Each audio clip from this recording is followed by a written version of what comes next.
नमस्कार दोस्तों, मैं हिना गुप्ता क्रैक प्रशिक्षण संस्थान के इस चैनल पे आप सभी का स्वागत करती हूँ। आज हम पढ़ेंगे प्रिसीजन इंस्ट्रूमेंट्स। प्रिसीजन इंस्ट्रूमेंट, जिसको हिंदी में कहते हैं सूक्ष्म मापी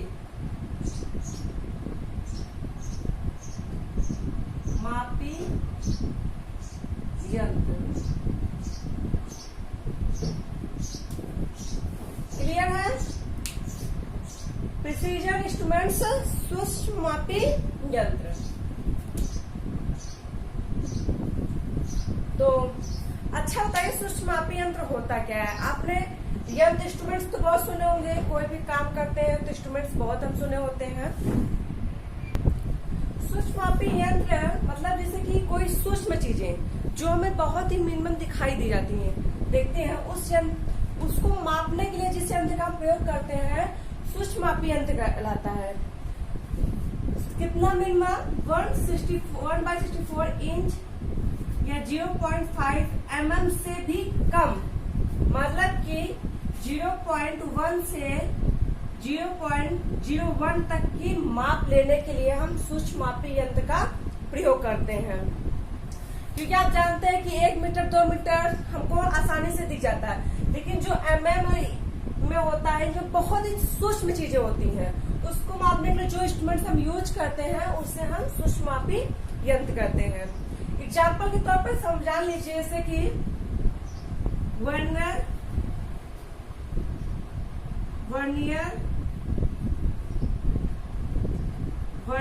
कैलिपर, माइक्रोमीटर, इसका नाम तो आपने सुना ही होगा। तो इसके डीपली हम नहीं पढ़ेंगे, थ्योरिकल का नहीं, हम इससे रिलेटेड क्वेश्चन सॉल्व करेंगे कि इससे रिलेटेड क्वेश्चन कैसे आपके पूछे जाते हैं फीटर ट्रेड में। ये इंस्ट्रूमेंट जो है ये फीटर ट्रेड में पूछे जाते हैं, क्योंकि सूक्ष्म मापी चीजें सभी ट्रेडों में मापे जाते हैं, तो ये आपके सभी ट्रेडों में काम आएगा, चाहे इंस्ट्रूमेंट मैकेनिक का हो, इलेक्ट्रॉनिक मैकेनिक का हो, फीटर ट्रेड का हो, ऑल ट्रेड के लिए ये टॉपिक बहुत ही इम्पोर्टेंट है। इसीलिए मैंने आज ये टॉपिक चुना है कि मैं आपको इससे रिलेटेड कैसे क्वेश्चन आपसे पूछे जाते हैं पेपर में, वो मैं आपको क्वेश्चन सॉल्व करवाऊंगी। तो समझ में आ गया आप लोग को कि सूक्ष्म मापी यंत्र क्या होता है। इंस्ट्रूमेंट हमारा पता है, जो औजार होते हैं, यंत्र होते हैं। सूक्ष्म मापी मतलब जो बहुत ही मिनिमम चीजें, जो सूक्ष्म चीजें नापी जाती हैं, वो उसके लिए हम vernier calliper, micrometer, ball protractor, बहुत से यंत्र हैं, उसको हम मापते हैं। इसमें जो माप होती है कम से कम 1/64 इंच या 0.5 mm या 0.1 mm से 0.01 mm तक की डिस्टेंस मापी जा सकती है, मतलब मोटाई, चौड़ाई, लंबाई इतनी मापी जाती है। ठीक है, चलिए आइए देखते हैं हम इससे रिलेटेड क्वेश्चन किस तरह से आपसे पूछे जाते हैं। ठीक है, कि आपके पेपर में जो भी मैं क्वेश्चंस कराऊंगी वो आपके पेपर में आ चुके हैं, तो उससे आपको आइडिया हो जाएगा कि आपको किस तरीके से क्वेश्चंस तैयार करने हैं। क्लियर है? चलिए आगे बढ़ते, देखते हैं अपना पहला क्वेश्चन। देखिए हमारा पहला क्वेश्चन, गोल छड़ी के व्यास को मापने के लिए उपकरण का नाम है। Depth micrometer, inside micrometer, outside micrometer, tube micrometer. देखिए मैंने बताया था कि अभी सूक्ष्म मापी यंत्र में माइक्रोमीटर, वर्नियर कैलिपर, लेकिन उसके बहुत से टाइप्स हैं और बहुत सी अलग अलग चीजों को मापने के लिए अलग अलग टाइप का प्रयोग किया जाता है। इन सब चीजों को आपको पढ़ना है। ठीक है, तो बताइए गोल छड़ी के व्यास को, कोई छड़ी है, गोल है, तो उसके व्यास को मापने के लिए कौन से माइक्रोमीटर का प्रयोग हम करेंगे? बताइए, डेप्थ माइक्रोमीटर या इनसाइड माइक्रोमीटर, आउटसाइड माइक्रोमीटर या ट्यूब माइक्रोमीटर? इसका आंसर होगा आउटसाइड माइक्रोमीटर। ठीक है, क्लियर है? क्योंकि व्यास हम बाहर से मापेंगे, तो इसलिए हम आउटसाइड माइक्रोमीटर का प्रयोग करेंगे। चलिए अगला क्वेश्चन देखते हैं। देखिए अपने नेक्स्ट क्वेश्चन, वर्नियर माइक्रोमीटर का अल्पतमांक है। अल्पतमांक क्या होता है? मतलब छोटी छोटी माप की, मिनिमम मतलब कि मिनिमम कितना हम उससे माप सकते हैं, उसी को हम अल्पतमांक कहते हैं। जो छोटी से छोटी माप होती है उससे अल्पतमांक कहा जाता है। ठीक है, तो पूछा वर्नियर माइक्रोमीटर का अल्पतमांक है 0.1 mm, 0.2 mm, 0.01 mm या 0.001 mm। बताइए इसका आंसर क्या होगा।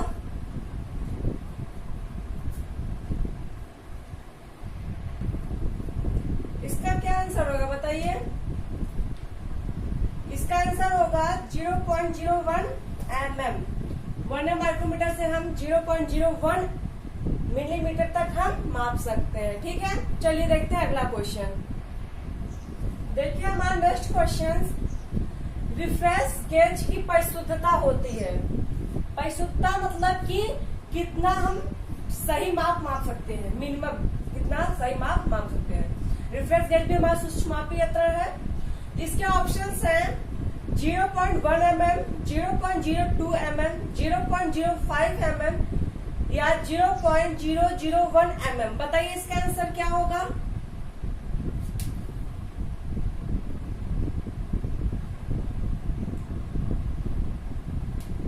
इसका आंसर होगा 0.01 mm। रिफ्रेश गैस की परिशुद्धता कितनी होगी 0.01 mm। क्लियर है, चलिए आगे बढ़ते हैं। देखिए हमारा अगला क्वेश्चन, मीट्रिक माइक्रोमीटर में एक थिम्बल स्केल डिवीजन का मान होगा। क्या मान होगा? ऑप्शन है आपके पास। हमारा पहला ऑप्शन है 0.1 mm, दूसरा ऑप्शन है 0.2 mm, तीसरा है 0.05 mm, चौथा है 0.01 mm। बताइए हमारा आंसर क्या होगा। मीट्रिक माइक्रोमीटर में एक थिम्बल स्केल डिवीजन का मान होगा।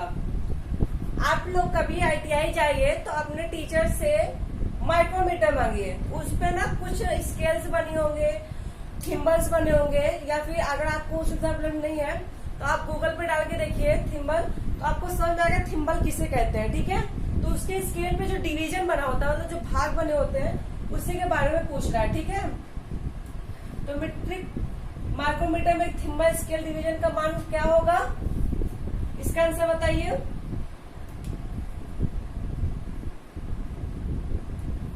इसका आंसर होगा 0.01 mm। ठीक है, क्योंकि हमारी सबसे छोटी मान mm में ही होती है, तो सारे आंसर हमारे mm में ही आ रहे हैं। ठीक है, चलिए अगला क्वेश्चन देखते हैं। देखिए हमारा अगला क्वेश्चन, मीट्रिक प्रणाली में एक वर्नियर ऊंचाई मापने का यंत्र के कम से कम गिनती है।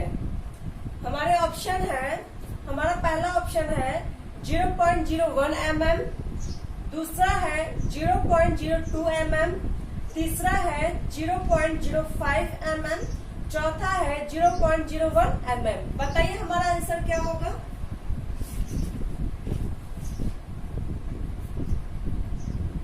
मैं क्वेश्चन फिर से रिपीट कर देती हूँ।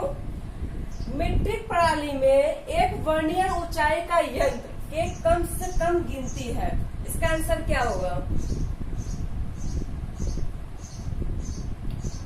इसका आंसर होगा 0.02 mm। ये सारे क्वेश्चन आपके एग्जाम में आए हुए हैं, तो इसको आप रिपीट कर लीजिएगा, आने के चांसेस भी हैं, और इससे रिलेटेड क्वेश्चन आप लोग पढ़ लीजिएगा, तो आपको बेनिफिट होगा। ठीक है, चलिए अगला क्वेश्चन देखते हैं। देखिए हमारा अगला क्वेश्चन, छेद किसके द्वारा जांच किए जा सकते हैं। छेद जो मतलब कि किसी वस्तु में हम आंतरिक छेद करते हैं ना, तो उसको हम बाहर से तो उसकी गहराई माप नहीं सकते हैं, तो किसके द्वारा हम माप सकते हैं वो हमसे पूछा गया है। तो हमारा पहला ऑप्शन है प्लग गेज, दूसरा ऑप्शन है फीलर गेज, तीसरा ऑप्शन है स्नैप गेज और चौथा ऑप्शन है स्प्लिट गेज। तो बताइए छेद किसके द्वारा जांच किए जा सकते हैं।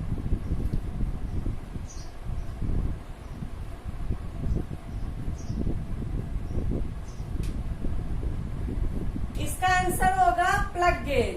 छेद हमारे प्लग गेज के द्वारा जांच किए जा सकते हैं। ठीक है, चलिए अगला क्वेश्चन देखते हैं। देखिए हमारा अगला क्वेश्चन, चूड़ी की संख्या प्रति इंच नापने के लिए प्रयोग किया गया साधन है।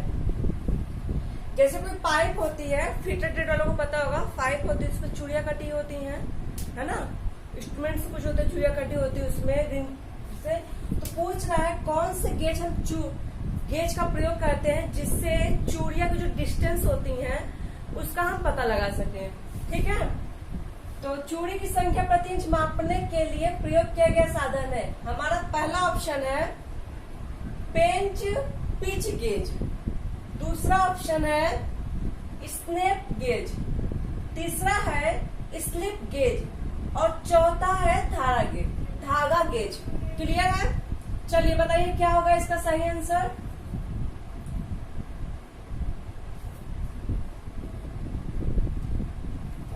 मैं क्वेश्चन फिर से रिपीट कर देती हूँ। चूड़ी की संख्या प्रति इंच मापने के लिए प्रयोग किया गया साधन है। इसका आंसर क्या होगा?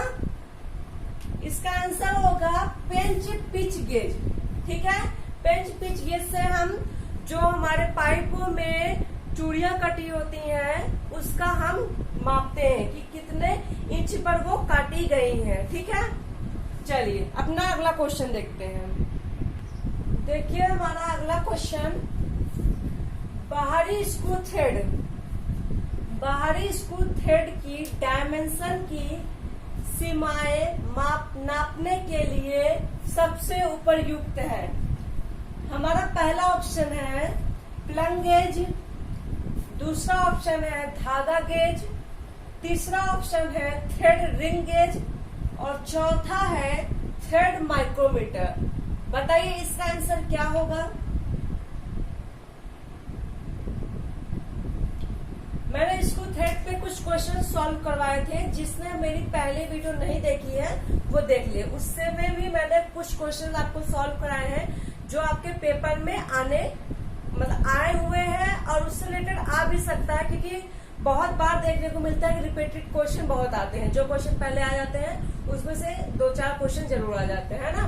तो आपने अगर मेरी इससे पहले की वीडियो नहीं देखी है तो प्लीज देख लीजिएगा। तो इसका आंसर होगा बाहरी स्क्रू थ्रेड की डायमेंशन की सीमाएं मापने के लिए सबसे उपयुक्त है थ्रेड रिंग गेज। ठीक है, इसका आंसर होगा थ्रेड रिंग गेज। और जिन्होंने अभी तक मेरी वीडियो को लाइक एंड सब्सक्राइब नहीं किया है प्लीज लाइक कीजिए और मेरे चैनल को सब्सक्राइब कीजिए, और जो आपसे रिलेटेड आपके दोस्त हो उनको शेयर भी कीजिए ताकि उनको भी काम आ सके, क्योंकि इस बार आपका एग्जाम जो है वो ऑनलाइन होने वाला है। इसलिए आप लोग को पढ़ना बहुत ज्यादा जरूरी हो गया है, क्योंकि आप बहुत घबराहट में ऑनलाइन एग्जाम में गलत भी कर सकते हो। तो इसलिए थोड़ा सा पढ़ लीजिएगा। ठीक है, और हम आपके लिए वीडियो ला रहे हैं, इसमें कोई भी कंफ्यूजन हो आप हमें कमेंट कीजिए, हम नेक्स्ट वीडियो में उसको जरूर इम्प्रूव करेंगे। ठीक है, चलिए इसी के साथ हम अपना अगला क्वेश्चन देखते हैं। देखिए हमारा अगला क्वेश्चन, धातु चादर या तार की मोटाई की जांच किससे की जाती है। क्लियर है क्वेश्चन। हमारा ऑप्शन है, हमारा पहला ऑप्शन है फीलर गेज, दूसरा है धागा गेज, तीसरा है थ्रेड रिंग गेज और चौथा है वायर या सीड गेज। तो बताइए धातु चादर तथा तार की मोटाई की जांच किससे की जाती है।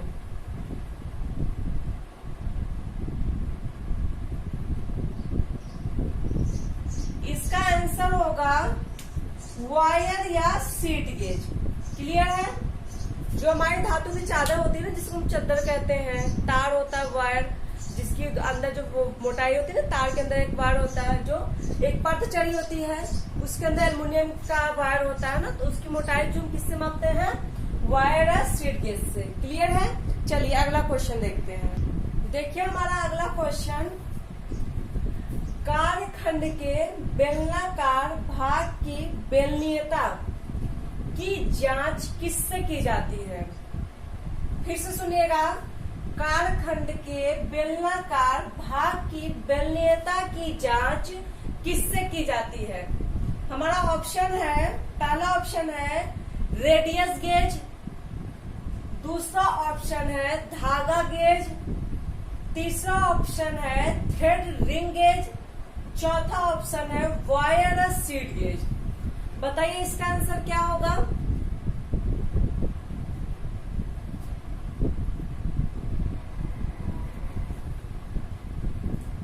इसका आंसर होगा रेडियल गेज। ठीक है, कालखंड के बेलनाकार भाग की जो बेलनीता होती है उसको हम रेडियल गेज से मापते हैं। क्लियर है। चलिए अगला क्वेश्चन देखते हैं। देखिए हमारा अगला क्वेश्चन, बेवल प्रोटेक्टर की परिशुद्धता होती है। हमारे ऑप्शन है, पहला ऑप्शन है 1 मिनट, दूसरा ऑप्शन है 5 मिनट, तीसरा ऑप्शन है 0.5 डिग्री। ठीक है, ये सिंबल होता है किसी वर्ड के, इसको हम डिग्री पढ़ते हैं। ठीक, और चौथा ऑप्शन है हमारा 1 डिग्री। तो बताइए बेवल प्रोटेक्टर की परिशुद्धता कितनी होती है।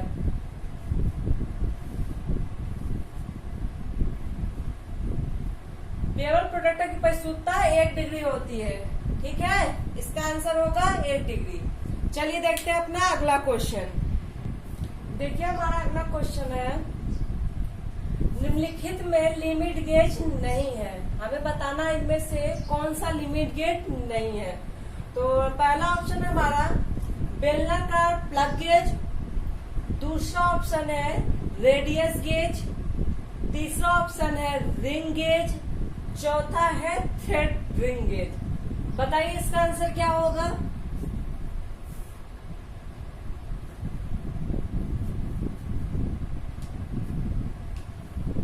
इसमें से कौन सा लिमिट गेज नहीं है।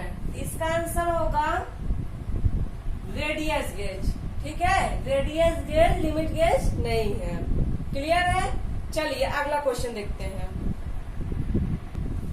देखिए हमारा अगला क्वेश्चन, किसी बाहरी टेपर को जांचने के लिए निम्न में से किस गेज का प्रयोग किया जाता है। क्या नाम जांचने के लिए, किसी बाहरी टेपर को। ठीक है, तो हमारा पहला ऑप्शन है बेलनाकार प्लग गेज, दूसरा ऑप्शन है टेपर रिंग गेज, तीसरा ऑप्शन है रिंग गेज और चौथा है थ्रेड रिंग गेज। तो बताइए इसका आंसर क्या होगा।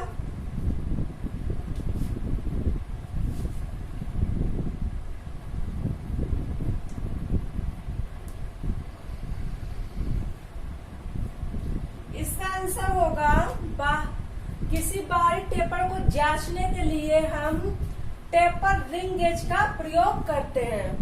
ठीक है, इसका आंसर होगा टेपर रिंग गेज। क्लियर है। चलिए अगला क्वेश्चन देखते हैं। देखिए हमारा अगला क्वेश्चन, किसी गैप के माप को जांचने के लिए निम्न में से किस गेज का प्रयोग किया जाता है। मैं क्वेश्चन फिर से रिपीट करती हूँ। किसी गैप के माप को जांचने के लिए निम्न में से किस गेज का प्रयोग किया जाता है। हमारा ऑप्शन है, हमारा पहला ऑप्शन है स्लिप प्लग गेज, दूसरा ऑप्शन है टेपर रिंग गेज, तीसरा ऑप्शन है रिंग गेज और चौथा ऑप्शन है स्लिप गेज। बताइए इसका आंसर क्या होगा।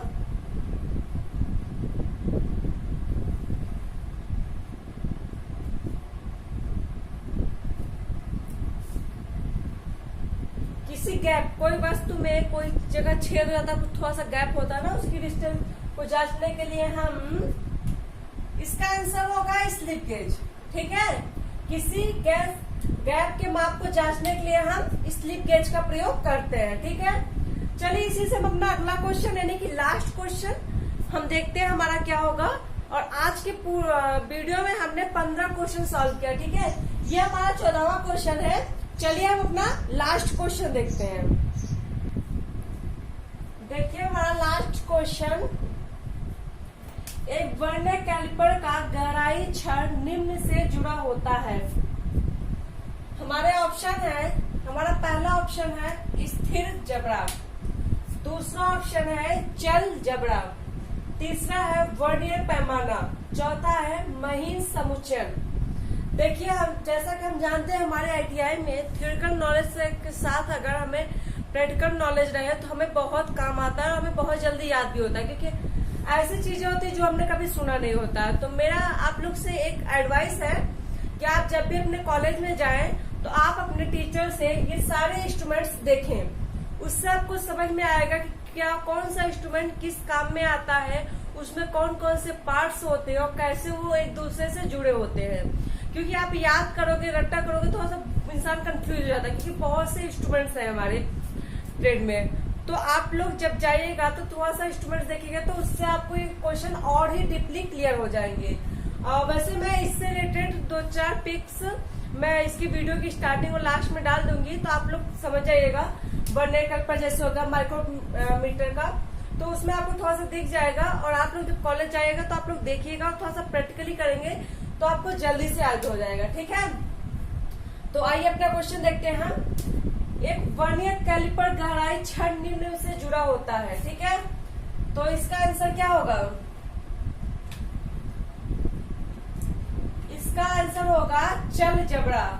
चल जबड़ा से वो जुड़ा रहता है। ठीक है, तो मैं इसकी कुछ पिक्स ऐड कर देती हूँ, आप लोग देख लीजिएगा। और अगर आप लोग कॉलेज में जाके इसको थोड़ा सा यूज कर लेंगे तो आप लोग को बहुत अच्छे से आ जाएगा। ठीक है, ये जितने भी क्वेश्चन मैंने कराए हैं ये आपके एग्जाम्स में आए हुए हैं, तो आप इससे आइडिया लगा सकते हो कि आपको किस तरह से क्वेश्चन आएंगे। हो सकता है इसमें से एक आध क्वेश्चन आपसे पूछा भी जा सकता है। तो उम्मीद है कि आज की वीडियो आपको पसंद आई होगी। और प्लीज अगर आपको वीडियो अच्छी लगे तो लाइक कीजिए, अपने दोस्तों के साथ शेयर कीजिए और हमारे चैनल को सब्सक्राइब कीजिए।